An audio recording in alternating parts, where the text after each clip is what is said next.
વલસાડ જિલ્લાના ઉમરગામ જીઆઈડીસીમાં આવેલી ઇન્ટેરિયોર્સ એન્ડ મોર નામની કંપનીના ત્રીજા માળે આવેલ પેકિંગ ડિપાર્ટમેન્ટમાં આગ લાગી હતી. ઘટનાની જાણ શિફ્ટ મેનેજર અને કંપનીના સંચાલકોને થતાં તમામ કામદારોને સુરક્ષિત ખસી જવા સૂચના આપવામાં આવી. કંપનીમાં લગાવેલા ફાયર ઓક્સિજન સિલિન્ડર વડે આગ ઉપર કાબૂ મેળવવાના પ્રયાસ કરવામાં આવ્યા. જો કે આગ વધુ ઉગ્રાળ હોય જેથી ફાયર ફાઇટરની ટીમને જાણ કરવામાં આવતા તાત્કાલિક ઘટના સ્થળે પહોંચી હતી અને આગ પર કાબૂ મેળવ્યો હતો. વલસાડ જિલ્લાના ઉમરગામ જીઆઈડીસીમાં interiors and more limited company આવેલી છે. આ કંપનીમાં પ્લાસ્ટિકના ફૂલ બનાવવાની કામગીરી કરવામાં આવે છે, જેમાં શુક્રવારે સવારે ઉમરગામ જીઆઈડીસીમાં આવેલી ઇન્ટેરિયોર્સ એન્ડ મોર કંપનીના ત્રીજા માળે પેકિંગ ડિપાર્ટમેન્ટમાં આગ લાગી હતી.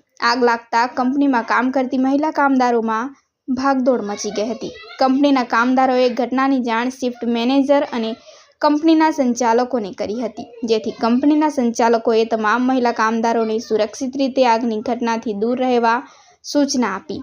કંપનીના સંચાલકોએ ઇન્ટેરિયોર્સ એન્ડ મોર કંપનીના ફાયરની જરૂરી ટ્રેનિંગ મેળવેલા કામદારોને ફાયર ઓક્સિજન સિલિન્ડર વડે આગ ઉપર કાબૂ મેળવવા સૂચના આપી હતી અને ઉમરગામ જીઆઈડીસી ફાયરની ટીમને પણ જાણ કરવામાં આવી હતી, જેથી ઉમરગામ જીઆઈડીસી ફાયર, ઉમરગામ નગરપાલિકા અને નોટિફાઈડની ફાયરની ટીમો ઘટના સ્થળે પહોંચી હતી અને આગની ઘટનામાં કંપનીના ત્રીજા માળે આગ લાગવાની ઘટના ઘટી હોય જેથી કંપનીમાં પ્લાસ્ટિકનું મટીરિયલ હોવાને લઈને ફાયરની ટીમને આગ ઉપર કાબૂ મેળવવા મુશ્કેલીનો સામનો કરવો પડ્યો હતો. શોર્ટ સર્કિટને લઈને આગ લાગી હોવાનું અનુમાન ફાયરની ટીમોએ લગાવ્યું હતું.